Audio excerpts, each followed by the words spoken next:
disappear. No tears for black girls, like they were never here. But we remember, we'll speak their names. Their stories matter. We'll break these chains. No tears left to cry.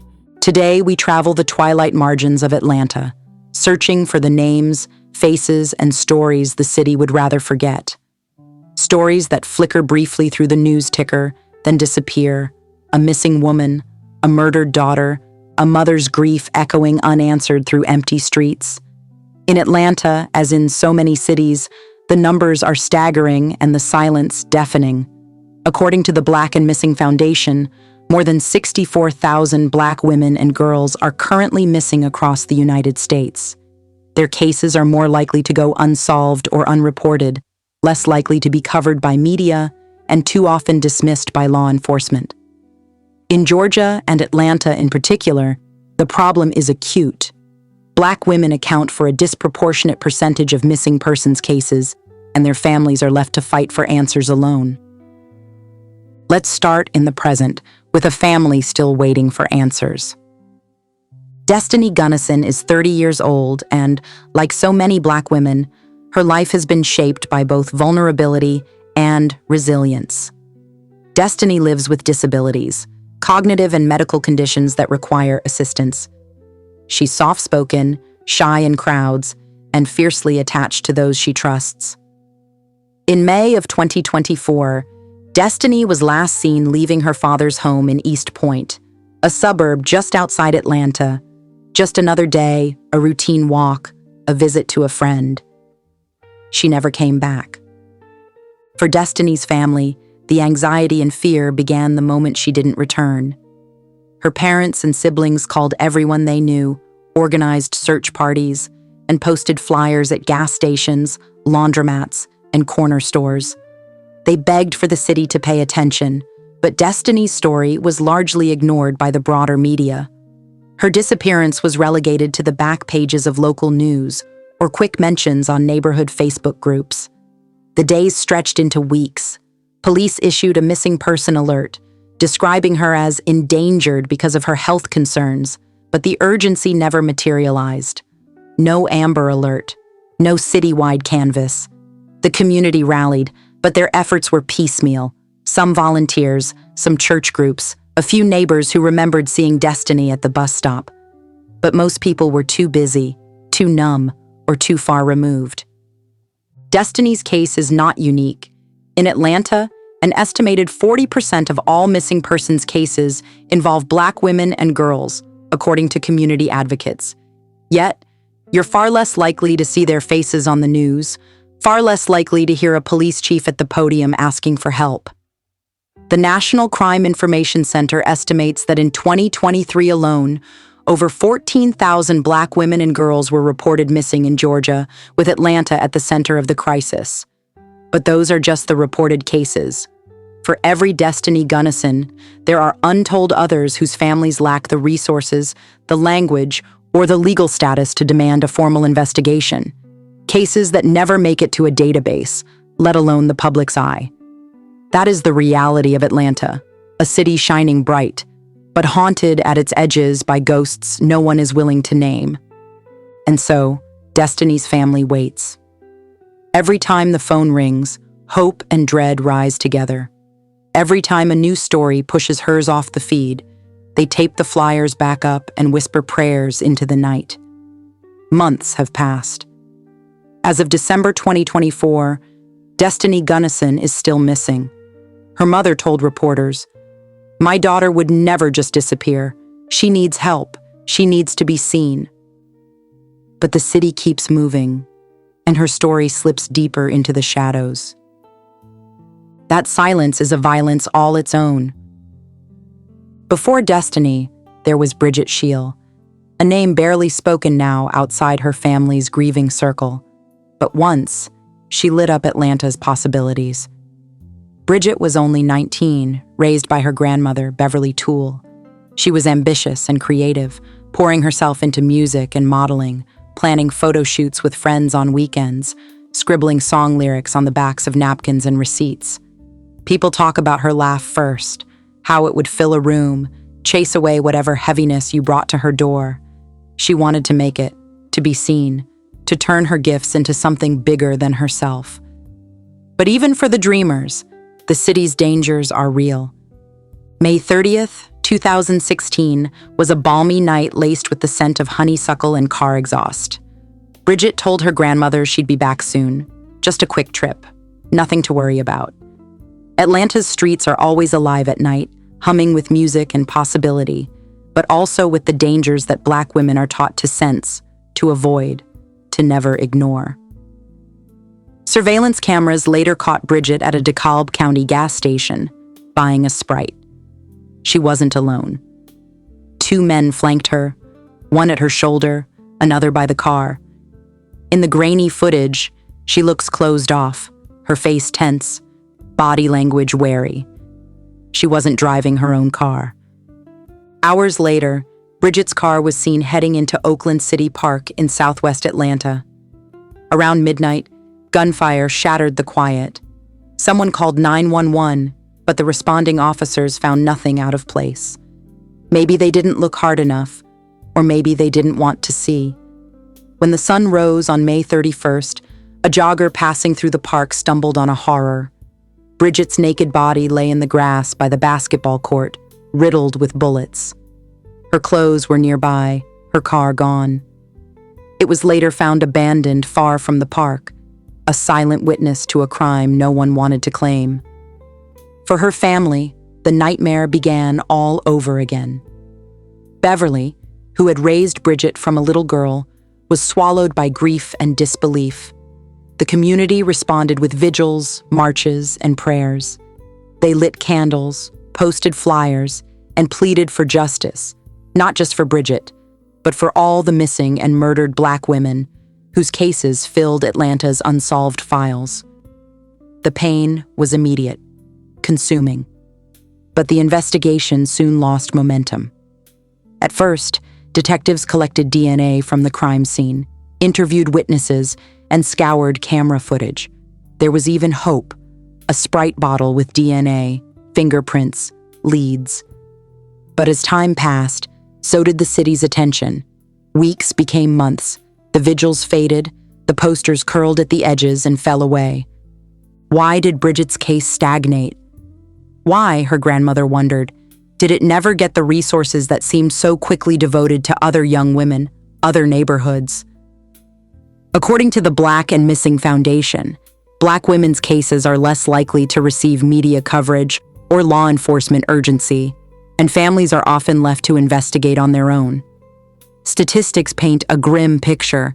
Nearly 40% of all missing persons in Georgia are Black women or girls, but their stories rarely lead the evening news. A break finally came, but not from tireless police work on Bridget's behalf. In October of that year, police investigating an unrelated double homicide arrested Christopher Spencer and Vernon Beeman. When Spencer's DNA was entered into the system, it matched evidence collected at Bridget's crime scene. But even this answer was elusive. Spencer was already serving a life sentence for the Stone Mountain murders. He denied ever knowing Bridget. He has never been tried or convicted in her case. The second man, the one seen with her on the gas station cameras, was never identified. Police say they don't believe Bridget's death was gang-related, but they can't explain why she was targeted, or whether she was simply in the wrong place, with the wrong people, at the wrong moment. Today, Bridget's story lingers, unresolved, unhealed, a wound in Atlanta's beating heart. And always, the silence. For every mother who stands in front of the news cameras, there are sisters, cousins, friends who mourn in the shadows, forced to grieve without answers. This is the pattern, repeated again and again, the silence feeding on itself, swallowing voices that the city never learned to listen for. Jokisha Brown's story is another chilling echo, a chronicle of resilience and terror, love and betrayal. Born in Florida, Keisha moved to Atlanta to chase her dreams as an actress, model, and small business owner. She was a loving mother to her teenage son, Jack, a boy whose world revolved around the certainty of his mother's love. Keisha's friends and family describe her as someone with a magnetic smile, a generous heart, and an unbreakable spirit. But her life was marked by a relationship that turned from passion to nightmare. Keisha's ex-boyfriend, Alfredo Capote, was not just abusive, he was a predator. In April 2016, he broke into Keisha's Duluth home while her son was there, then kidnapped and sexually assaulted her in a campaign of terror that spanned multiple counties. She finally escaped by leaping from a moving car, flagging down a stranger for help. Court records reveal a history of violence, intimidation, and psychological torment. Keisha filed restraining orders, worked with police, and pleaded for protection. Despite the evidence and her compliance, Capote remained free. Friends remember how Keisha confided in them, her certainty that Capote would kill her, her exhaustion from fighting for her own safety. On July 1, 2016, just hours before her 36th birthday, Keisha sat in her Mercedes SUV outside a strip mall on North Druid Hills Road, waiting to go into a studio for a photo shoot. It was a familiar place, and she may have felt a brief moment of peace, but someone was watching. Keisha was ambushed, shot multiple times through the window. Witnesses saw a man running from the scene. Atlanta police interviewed bystanders, reviewed security footage, and quickly named Capote as a person of interest. But he had vanished. For months, Keisha's family and community members waited, organized vigils, and demanded action. Keisha's mother, already grieving the loss of another child just months earlier, became a fierce advocate for justice, both for her daughter and for all women trapped in cycles of intimate partner violence. Capote was finally arrested in Louisiana nearly a year later, in April 2017, on unrelated charges. He was extradited to Georgia to face a list of felonies, including kidnapping, rape, aggravated assault, and more. The legal process has been slow, stretched on by Capote's efforts to delay and challenge the case. As of 2022, the family is still waiting for a final measure of justice. What connects Destiney, Bridget, and Jokisha? Their stories are not identical. Each woman's life, each disappearance or murder, is unique in its heartbreak and hope. Destiney is still missing. Bridget's killer remains unnamed, her family left with a tissue of half-answers and shadows. Jokisha's murderer is known, but her family still waits for the court to deliver justice, years after the crime. But beneath the differences runs a common truth. These were women loved deeply by their families, remembered fiercely by their communities, and all were let down by a system that was supposed to protect them. The silence around their cases is not just neglect. It is a form of violence, a reminder of whose lives are considered urgent, whose grief is prioritized, and whose stories are allowed to linger in the public memory. And what of the stats? Black women make up about 13% of the U.S. female population, but represent more than a third of all missing women in the country. In Atlanta, the crisis is reflected in every neighborhood, every vigil, every face on a flyer. Most experts believe the true numbers are much higher, as so many cases go unreported or are misclassified. For every name we say aloud, there are dozens more whispered in private, mourned in silence. That is why No Tears for Black Girls exists. To bring these stories out of the shadows, to bear witness and fight for a future where silence never wins. At Queen's Crown Salon, every style comes with a story, and some stories are dangerous to tell. When women start vanishing and the city's most powerful police family closes ranks, salon owner Kwanda and her circle of stylists refuse to stay quiet. As secrets unravel and danger creeps closer, Tasha, Roxy, and their found family must risk everything to protect one another and to expose the truth behind the Rivers family's legacy of corruption. Detective Vega and Officer Rodriguez are determined to break the cycle, but justice in Atlanta comes at a price. For every woman who dares to speak, there's another forced into silence. For every survivor, a story the city would rather forget. In a world where silence is survival, breaking it might be the only way to save them all. The Price of Silence is a gripping, lyrical novel about sisterhood, survival, and the power of community.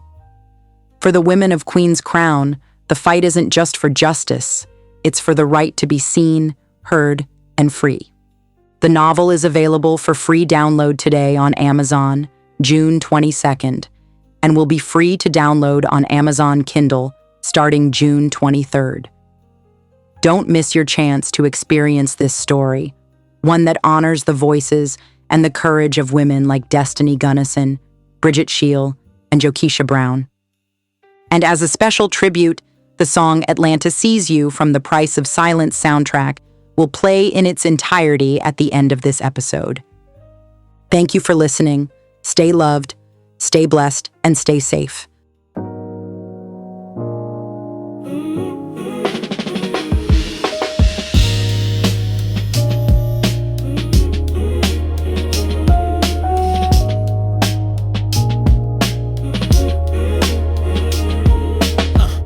Streets hold stories that never make the front page. Another black queen lost, just a statistic, just her age. Jokisha Brown, model actress, just 35, shot through the windshield the night before her birthday arrived. April kidnapped, July murdered, but where's the outrage? My concrete veins run deep with names that fade from the stage. Dynasty was her name in the Atlanta rap scene, but when she reported her assault, the system failed to intervene. Headlines don't tell our story. The missing pieces, the untold glory of black women fighting to survive.